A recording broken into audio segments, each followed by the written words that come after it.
You're now listening to SEC Today on Grove Radio 247.com.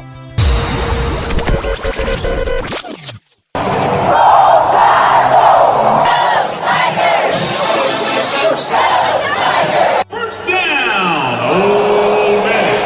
It's football time in Tennessee.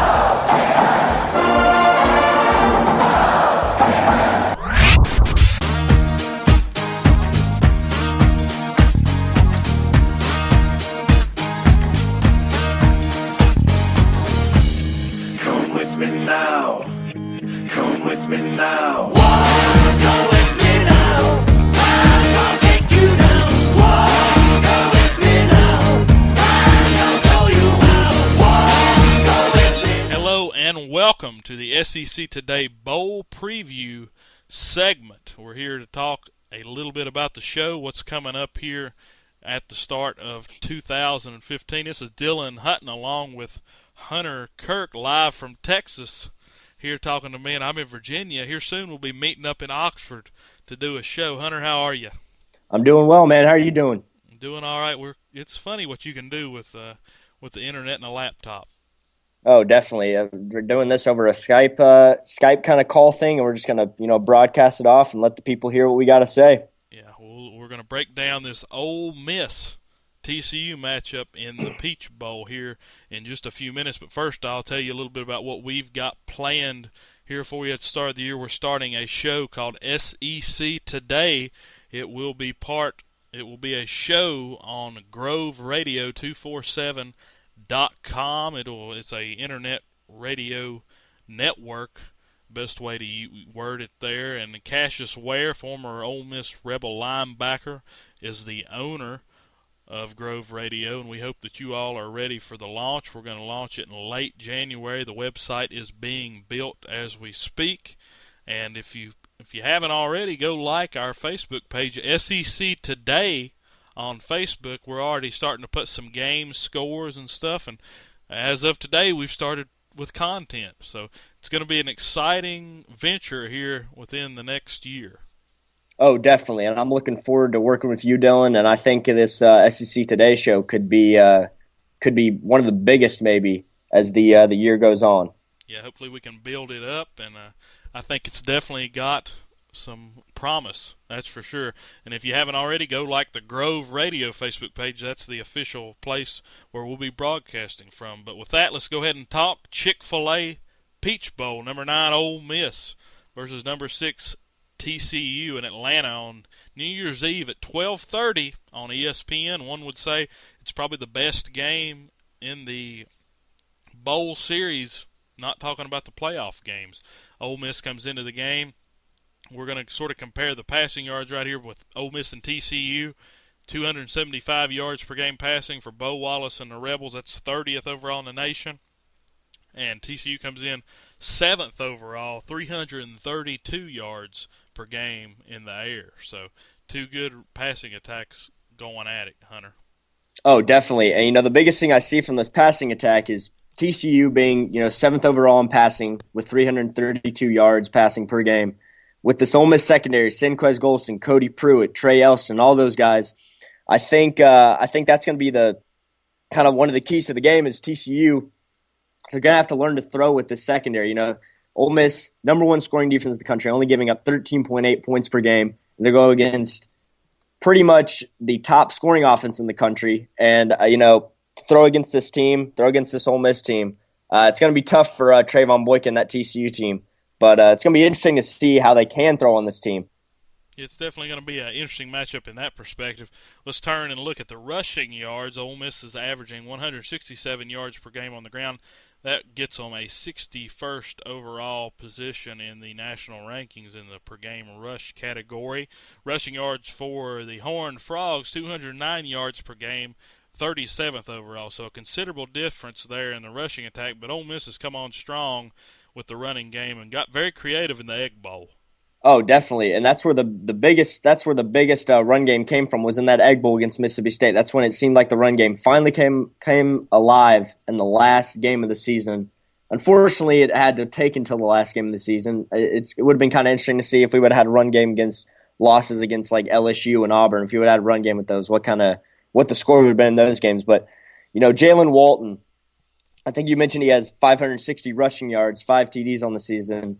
Had a 91-yard TD run in the Mississippi State game. I think that's going to be the biggest thing for this Ole Miss offense, is that they can get their running game. If they can keep it going from that Mississippi State game, keep the offense, keep the tempo going, and see if they can run all over this TCU defense. And Bo Wallace has got to be thinking, where's this running game been? He's probably been like us, except for maybe he's a little bit madder. He's missing that balance, and he really hadn't had it his whole career. And what he's been able to do at Ole Miss without a consistent run game, it has to be a pretty good thing, for what Bo Wallace has been able to do and what Hugh Freeze has been able to do. I mean, not a lot of teams that are as one-dimensional as the Rebels do as well as they do.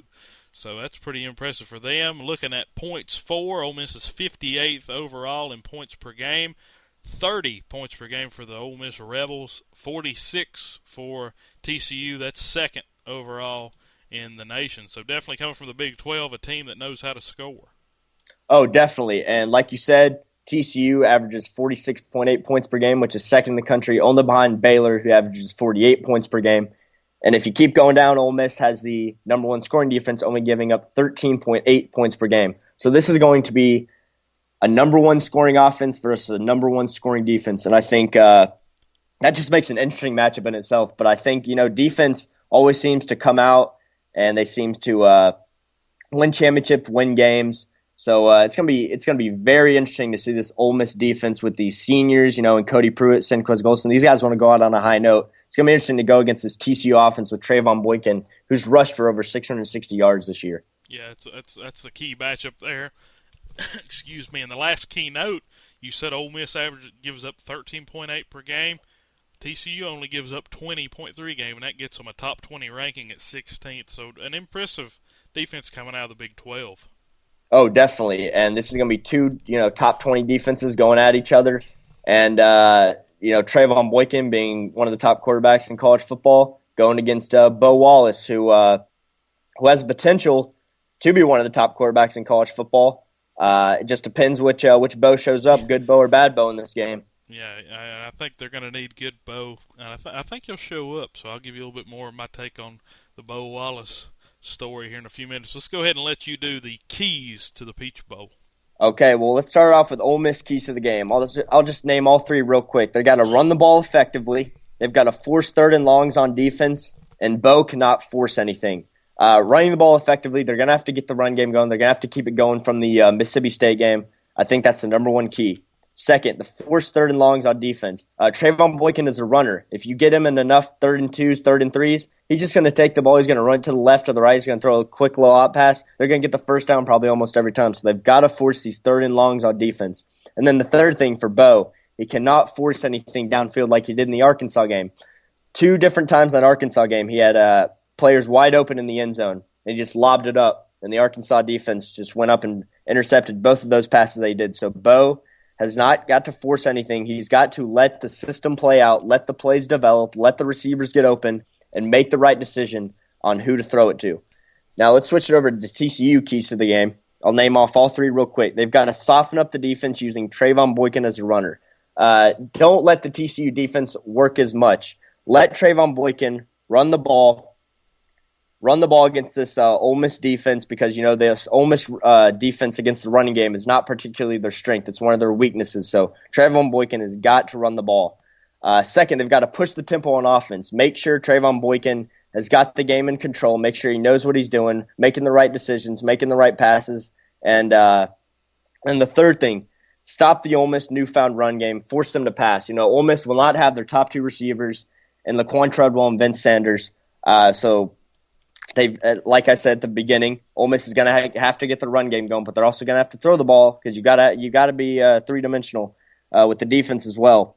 So they've got to stop the Ole Miss run game and force them to pass. And those are the keys to the Peach Bowl there.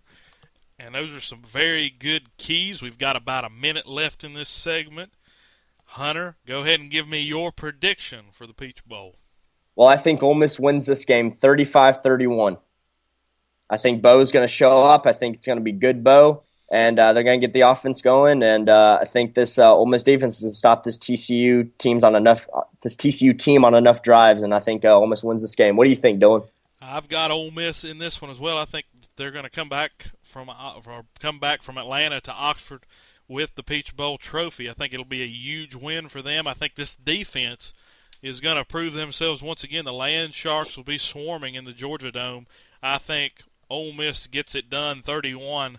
And I think another thing that gets sort of not talked about enough, Ole Miss's special teams has done very well this year.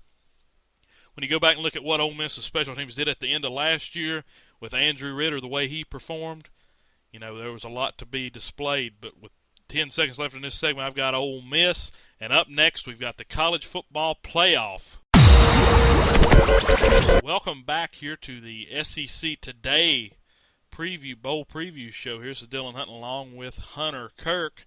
And Hunter, we just now got done breaking down that Ole Miss football game in the Peach Bowl. Now let's talk about the two college football playoff semifinal games, starting with the Rose Bowl presented by Northwestern Mutual.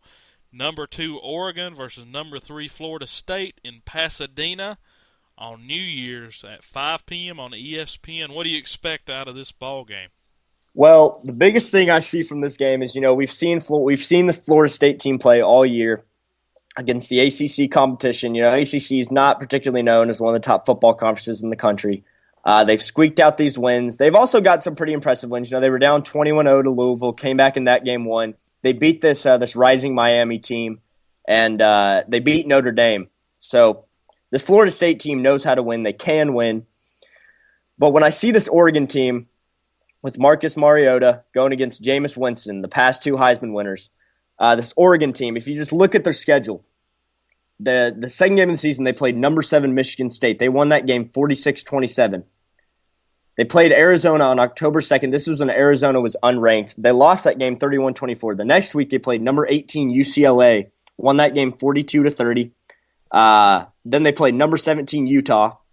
They won that game 51-27. And then their last game, they played Arizona in the Pac-12 championship, who was number 7 at the time. And they won that game 51-13. So I see this Oregon team. They come out against these ranked teams. They win these games. And what's interesting when you look at their schedule is ever since that loss to Arizona on October 2nd when they lost 31-24, they've scored at least 42 points per game or more in 8 straight games. And I think that's going to be the biggest thing is if this Oregon team can score 40-plus points on this Florida State defense. Yeah, I think you hit that right on the head as far as Oregon being in rhythm and Florida State. It's like they don't show up till halfway through the first half, or sometimes not even until the third quarter. And we've talked a little bit about how they really afford to go down by two possessions early in this ball game. And I think no. I think Marcus Mariota is far better than any quarterback you're going to see in the ACC, other than Jameis Winston. Maybe it's a good matchup, like you said. 2 Heisman winners. One from last year, the one currently this year, Marcus Mariota, and it's really it's going to be a battle. I'm expecting a pretty high-scoring game.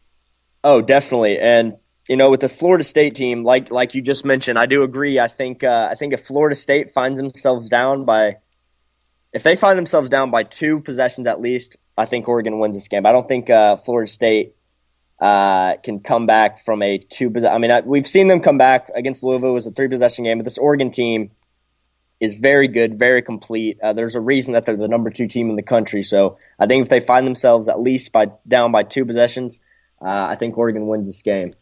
But we also, we talked about Oregon there just a little bit, but another thing, an update on an injury for Oregon, Ifo Ekpre Olemu, who was in the finalist rankings there with Sinquez Golson for a couple of those postseason honors for cornerbacks and some defensive back honors. He is going to be out for the Rose Bowl and for the remainder of the season due to a knee injury. So that's a pretty big injury there, talking about an Oregon Ducks secondary that needs all the help it can get going up against Jameis Winston, who like I've said a couple of times, Jameis does such a great job at staying in the pocket for a prolonged amount of time. They